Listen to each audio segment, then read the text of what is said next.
Did your family have favorites? If so, were you the favorite or someone else? Imagine sitting at your own Sunday table with the roast chicken, still warm on the platter, and the mashed potatoes cooling untouched in their bowl when your grown daughter looks you straight in the eye and declares in a voice as cold as winter frost that you are no longer welcome in her home or her life because you have somehow morphed into a burden she never signed up for. A moment I did not just endure but transformed into the quiet ignition of a fire that would slowly consume the foundations of her carefully constructed world, one deliberate step at a time, until 10 days later she came crawling back with tears streaming down her face, and I found myself standing at the crossroads of vengeance and an unexpected mercy that forced me to reevaluate every fragile thread binding our fractured family together in ways that would make anyone watching pause and scrutinize the loyalties they hold dear in their own lives. I remember that particular Sunday with the clarity of a scar that never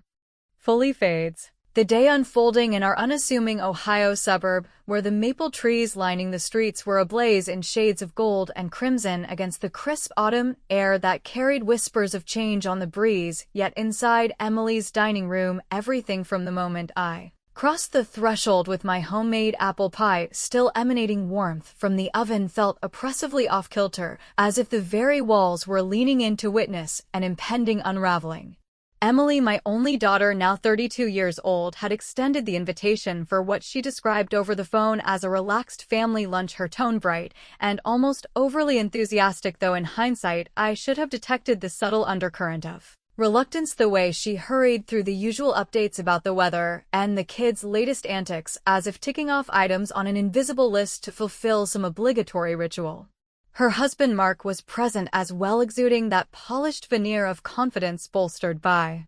his recent promotion at the corporate firm in the city, where he spent his days climbing ladders that seemed to elevate him further from the roots we shared, while their two young children, Tommy and Sarah, darted about the room with crayons clutched in small fists and half-devoured peanut butter sandwiches clutched in the other, utterly unaware of the electric tension simmering just beneath the surface of polite conversation, like a storm cloud gathering force in an otherwise clear sky.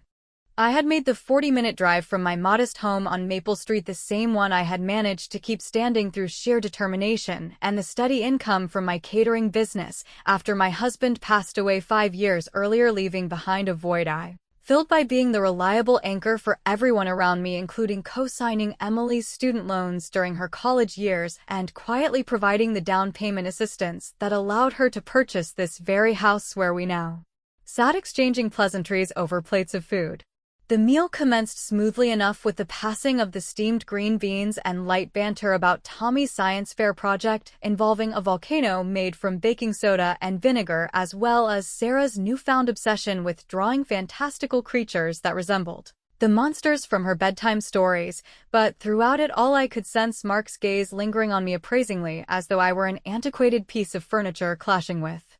the sleek modern decor they had invested in to signal their ascent into a more refined existence, and Emily kept stealing glances at him for silent approval, her laughter ringing out a fraction too forcefully whenever he made a quip about how my traditional recipes belonged in a history book rather than on their contemporary table. Then, without warning, as I lifted my fork to spear a piece of the herb-roasted chicken that Emily had prepared, but scarcely touched myself, she placed her water glass down with a decisive clink that echoed through the suddenly hushed room and delivered her words with the precision of a blade honed for maximum impact, cutting through the ambient chatter as effortlessly as a knife slices through softened butter. "Mom, please leave, because you are no longer considered part of this family in any meaningful way," she stated, her expression hardening into an unyielding mask, with lips compressed into a thin line, while Mark nodded in solemn agreement as if he had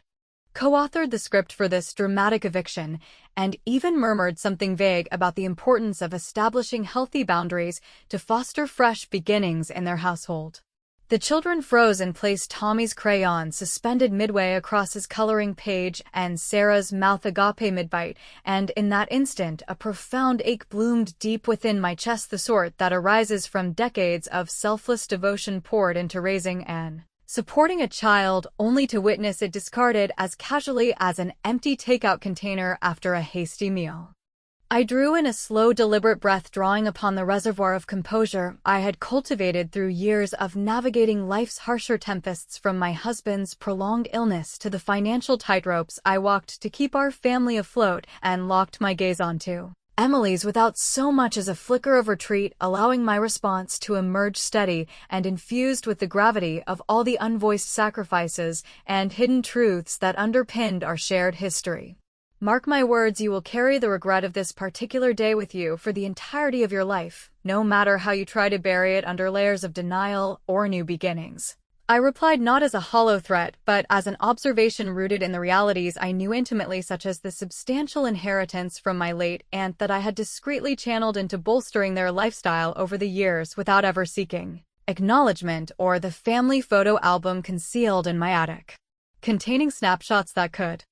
dismantle the pristine image they projected to the world if ever exposed to scrutiny. Emily responded with a dismissive scoff, waving her hand as though my pronouncement were the overreaction of a melodramatic elder, and Mark rose to escort me toward the front door, his demeanor cloaked in a veneer of contrived empathy. But as I stepped out into the driveway, clutching the forgotten pie box in my arms, a defiant spark kindled within me, not fueled by explosive anger, but by a refined determination to allow them to experience the hollow void they had so callously imposed upon me. Beginning with the subtlest of maneuvers that would resonate in the places they valued most, though at that juncture I could not foresee the full extent of the ripples it would create, or the long-buried shadows from our collective past that it would inevitably summon forth into the unforgiving light. The drive back to my house unfolded in contemplative silence, with the car radio switched off, permitting the echo of her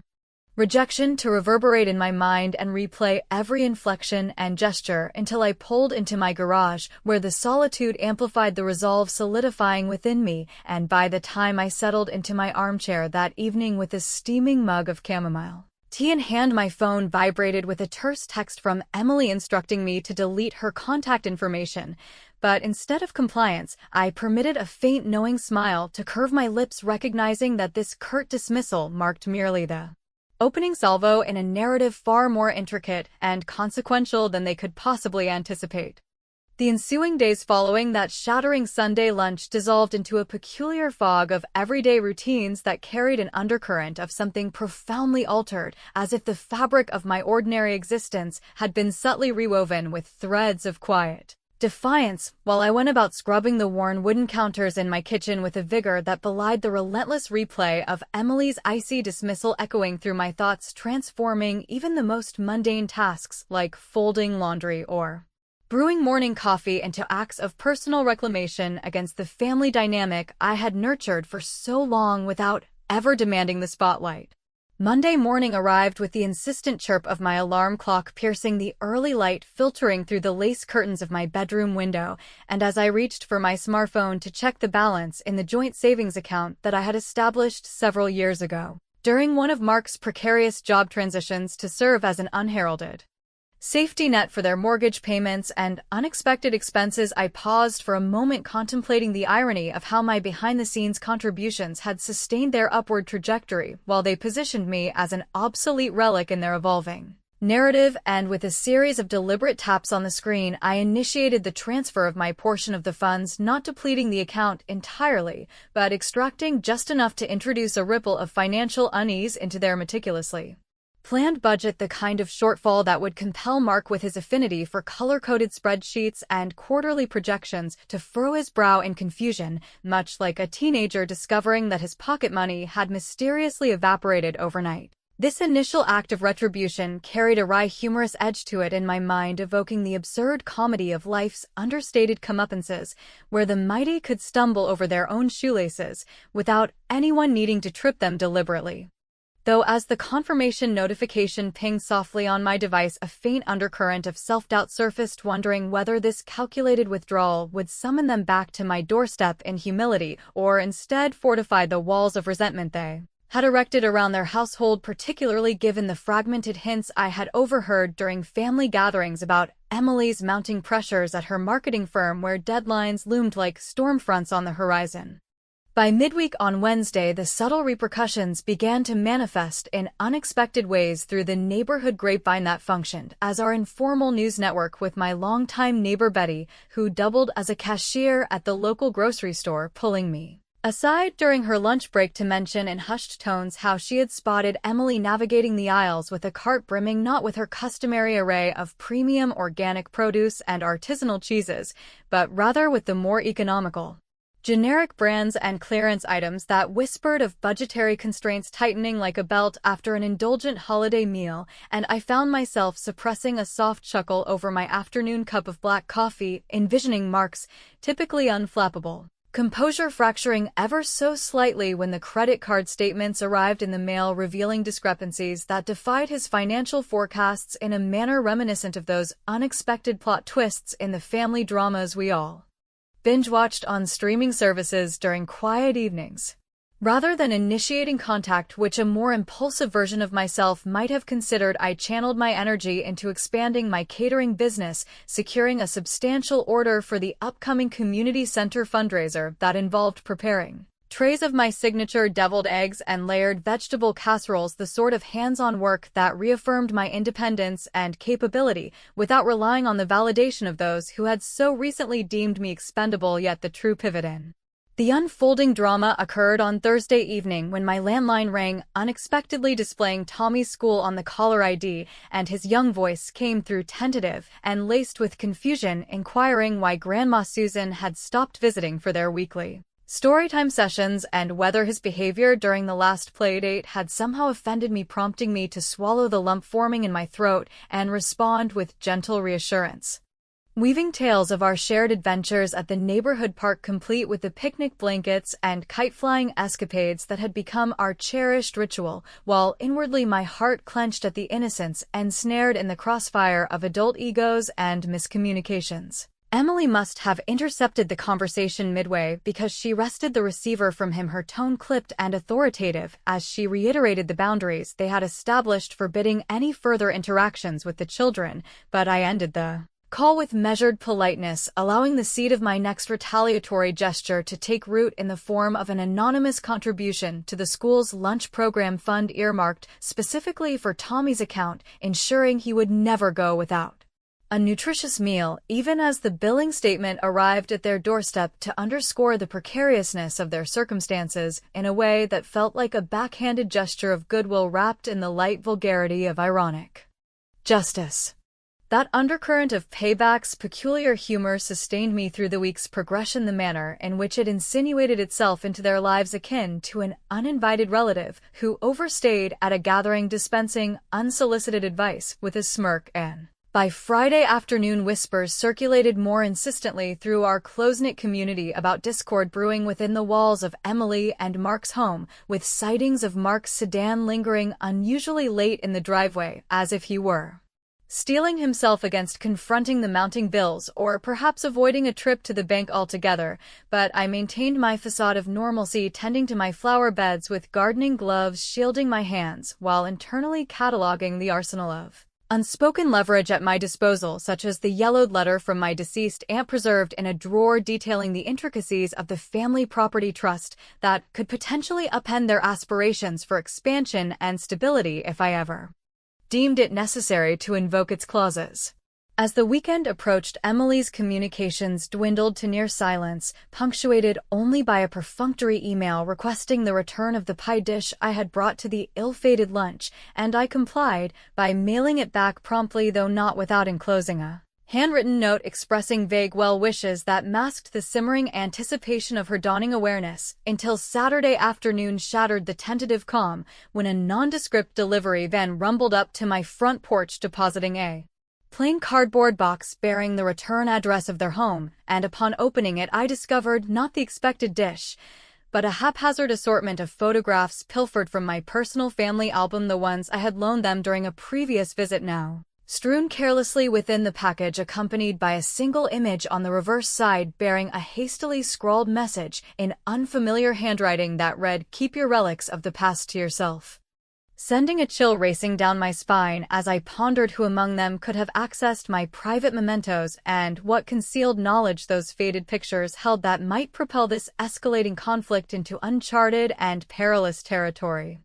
Saturday evening descended upon my home with a kind of enveloping dusk that amplified every creak and shadow as I positioned myself at the scarred oak kitchen table beneath the warm halo of the single pendant lamp hanging overhead, methodically sorting through the jumbled photographs that had arrived in that unsettling package, each faded image evoking a torrent of memories from bygone summers spent at the rustic lake house owned by my late aunt, where Emily as a wide-eyed toddler splashed in the shallow waters and built sandcastles under the relentless sun long before the complexities of adulthood intruded, with my husband's debilitating illness straining our resources and forcing me to make the hard choices of financial maneuvering to preserve some semblance of stability for all of us secrets I had interred deeply to prevent the corrosive spread of guilt and resentment through the family fabric. The cryptic note scrawled on the back of one particular snapshot depicting Emily's childhood grin frozen in time unnerved me profoundly, suggesting that someone had rifled through my personal effects during an unremembered visit, and as I carefully refiled the images into a sturdy metal lockbox stashed in the hall closet, a strategic countermeasure crystallized in my thoughts, involving the composition of an anonymous email directed to Mark's supervisor at the corporate office, masquerading as a well-intentioned colleague's observation regarding his apparent struggles with maintaining a healthy work-life equilibrium, the sort of innocuous yet pointed message that could sow seeds of doubt in the boardroom without leaving any traceable breadcrumbs back to my doorstep, providing a satisfying undercurrent of witty retribution aimed squarely at the architect of my humiliation during that disastrous lunch. Though even as I drafted the words on my laptop, a nagging whisper of introspection arose, questioning whether this escalating series of maneuvers was reshaping me into the archetype of the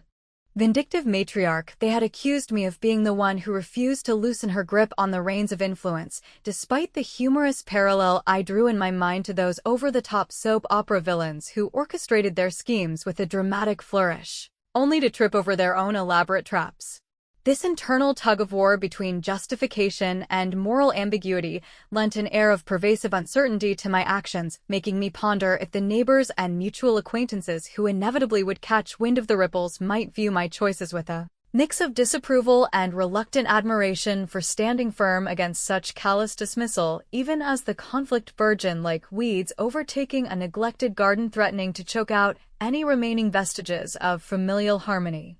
The following Sunday unfolded with an unanticipated intrusion into my solitude when my voicemail indicator blinked insistently upon my return from the morning farmer's market laden with fresh produce for the week's meals, and playing back the message revealed the concerned timbre of Emily's longtime confidant Lisa, whom I had known since her own infancy through playgroup circles, her words laced with evident distress as she described witnessing Emily unraveling during a recent team meeting at her marketing agency, snapping at colleagues over minor discrepancies and missing critical deadlines in a manner that deviated sharply from her usual poised professionalism, prompting Lisa to seek my perspective on the underlying turmoil afflicting my daughter. And though a surge of vindication tempted me to elaborate on the catalysts, I held my tongue, opting instead for a measured suggestion that Lisa extend an olive branch by checking in on the grandchildren and perhaps organizing a casual play date. 2.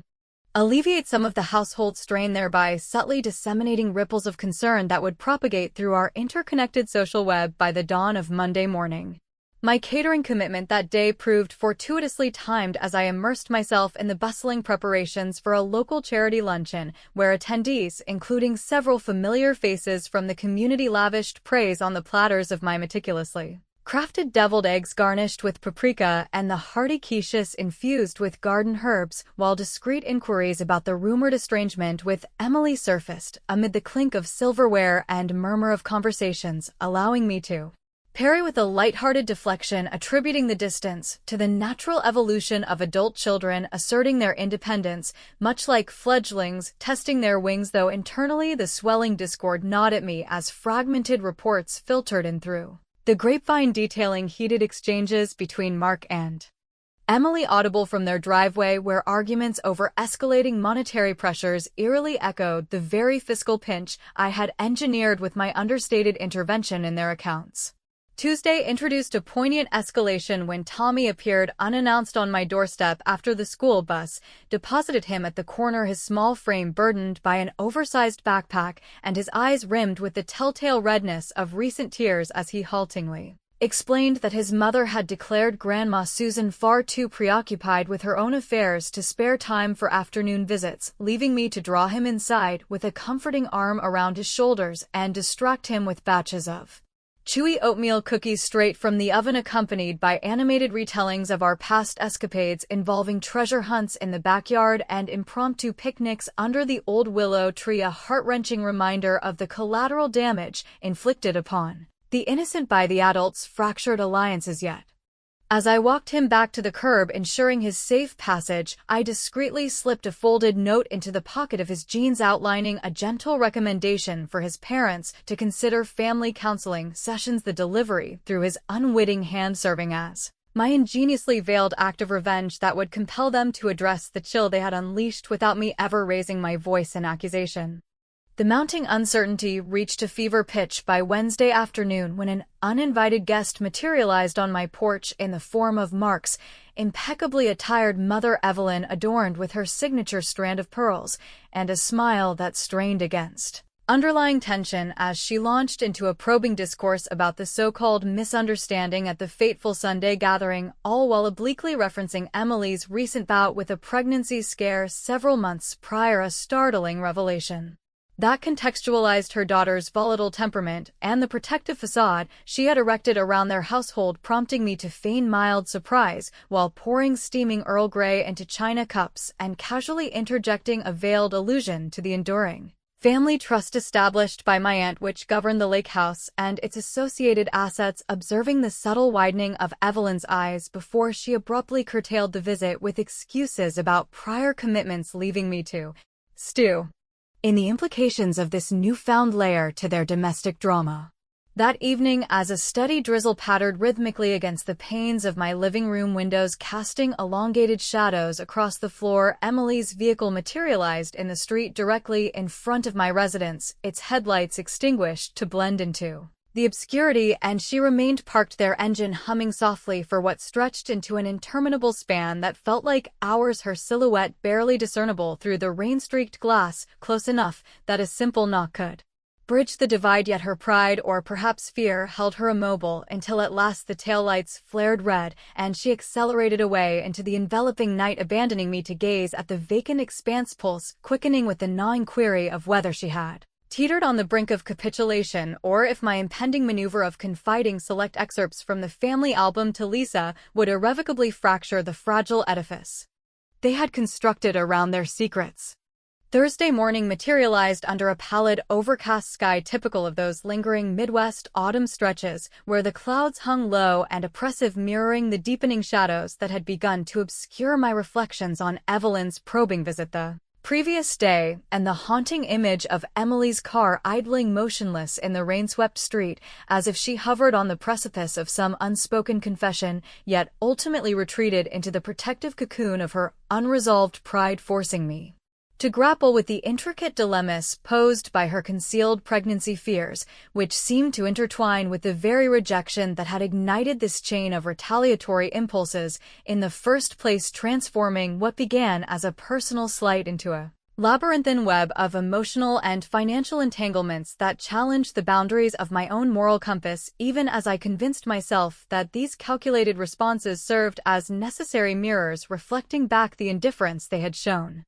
me. With the weight of these ruminations pressing upon me, I ventured out to the local library under the pretense of selecting new cookbooks for my catering repertoire, but in truth drawn by an impulse to peruse the public records section where dusty microfiche reels and digital archives held the keys to forgotten family assets, confirming after a diligent search that the deed to the lake house still rested firmly under my name as the primary trustee, a forgotten bulwark of security I had allowed to fade into obscurity amid the daily grind of supporting their ambitions, and by early afternoon back in the sanctuary of my home office, I composed a formal letter to the real estate agent initiating a discreet listing for the property, not out of spiteful destruction, but as a deliberate reclamation of autonomy, the witty satisfaction deriving from the knowledge that Mark's grandiose visions for expanding their family estate into a symbol of achieved success would encounter an insurmountable barrier. Without the illusory backing of that asset's potential value, though, a thread of dark humor threaded through my thoughts as I affixed the stamp to the envelope, likening the scenario to those classic tales of inheritance disputes where the overlooked aunts will appended the scheming relatives' parades, much like an uninvited plot twist in a holiday movie that left everyone scrambling for their dignity. This act of impending retribution carried an undercurrent of light vulgarity in its ironic elegance, the way it positioned me as the silent puppeteer pulling strings they never knew existed, yet even as I dropped the letter into the mailbox, a persistent inner voice urged me to consider how observers in my social circle might perceive this hoarding of resources as a cold-hearted withholding from a daughter in need, especially with a grandchild potentially on the horizon, prompting a flicker of disagreement within myself over whether self-preservation justified the escalation or if it veered perilously close to the emotional manipulation they had accused me of embodying throughout our strained history.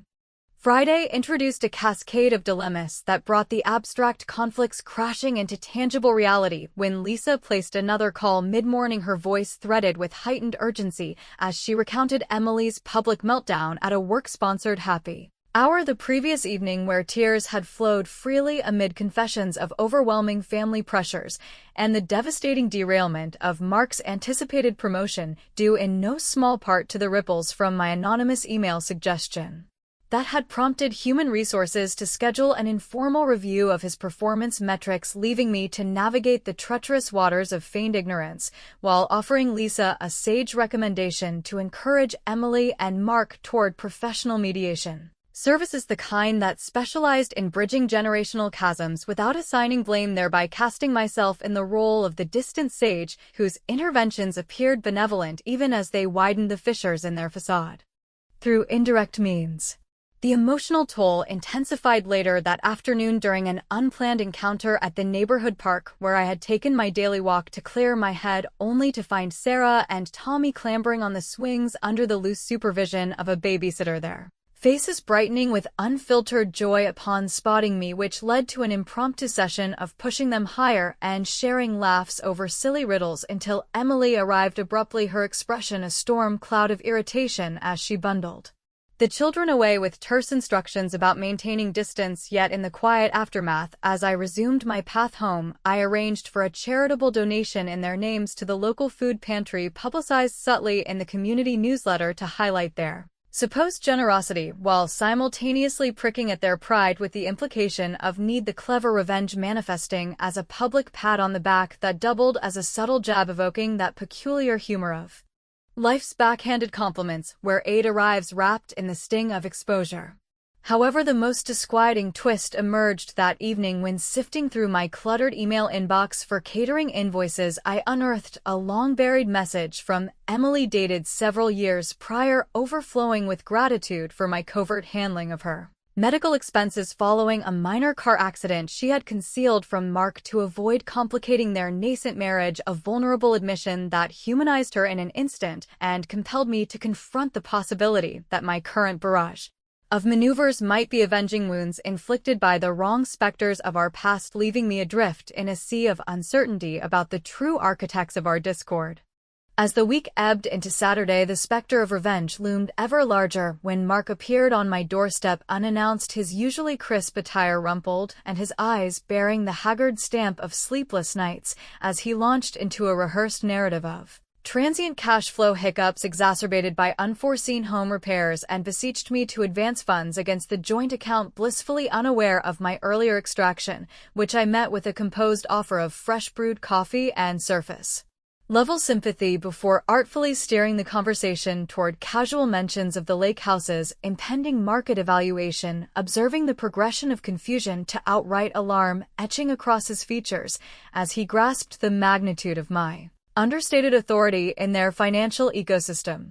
He departed with cheeks flushed and vows to discuss reconciliation with Emily, but not before letting slip a bombshell that the pregnancy test from months ago had indeed yielded a positive result when they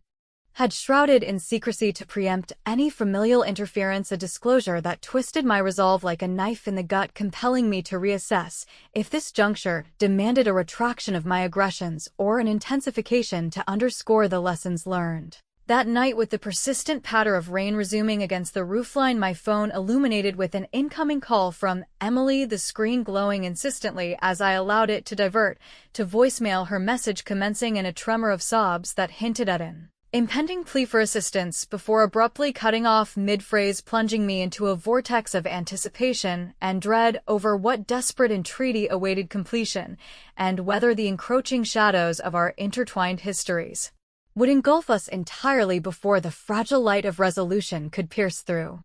Sunday morning emerged tentatively, with the sun casting a hesitant glow through the partially drawn blinds of my bedroom window, piercing the lingering haze of a restless night spent replaying the truncated voicemail from Emily in my mind, its unfinished sobs hanging in the air like an unresolved chord in one of those melancholic ballads that play on the classic radio stations during late-night drives, forcing me to confront the profound weight of her undisclosed pregnancy and how my orchestrated sequence of revenges, from the subtle financial withdrawals to the strategic property listings, had maneuvered them into this precarious corner where even the most steadfast observers might find themselves divided over my unyielding pursuit of equity, viewing it as a mother's justified stand against ingratitude, or perhaps an overreach that bordered on the punitive withholding of support from kin in their hour of vulnerability, particularly with a new life complicating the stakes in ways that tugged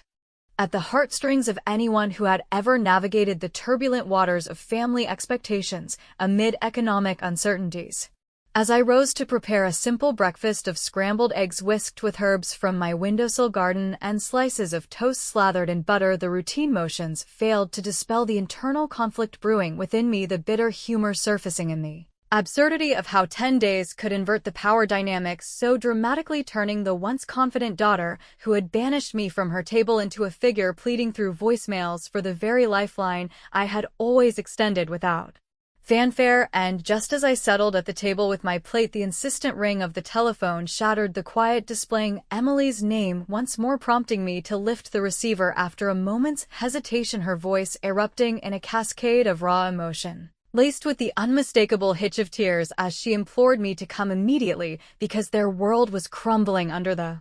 avalanche of overdue mortgage notices, the fallout from Mark's stalled career advancement triggered by those anonymous whispers I had set in motion, and now the terrifying complications arising from her pregnancy that demanded medical interventions she could scarcely afford, let alone navigate alone in the isolation they had cultivated through their prideful exclusions. This plea carried an honest undercurrent of desperation that pierced through my fortified resolve, stirring a dilemma that made the satisfaction of my clever retributions feel suddenly tarnished, like the aftertaste of a victory won at the expense of deeper familial bonds, though a wry touch of life's vulgar irony colored my thoughts as I pictured her polished life unraveling thread by thread, much like an unraveling sweater snagged on a backyard fence, the kind of mishap that befalls the overly ambitious in those relatable tales of suburban downfall we all share around coffee pots at community events. I acquiesced to her entreaty, driving the familiar route to their home at a measured pace, the winding roads flanked by carpets of fallen leaves that evoked fleeting images of harvest festivals and simpler times before resentments took root, and upon arrival the house presented a starkly diminished facade, with toys scattered haphazardly across the unkempt lawn and the curtains drawn against the daylight as if to barricade the chaos within, where Emily pulled me across the threshold into an embrace redolent of exhaustion and unwashed linens, her words tumbling forth in a torrent detailing how Mark's unchecked ambition had blinded them to the invisible scaffolding of my sacrifices, the shock of the depleted joint account landing like an unanticipated tax audit, and the circulating rumors of the lake house sale dismantling their pipe dreams of a spacious family haven just as they needed it most. Her original cold declaration at lunch now haunting her every waking moment, especially with the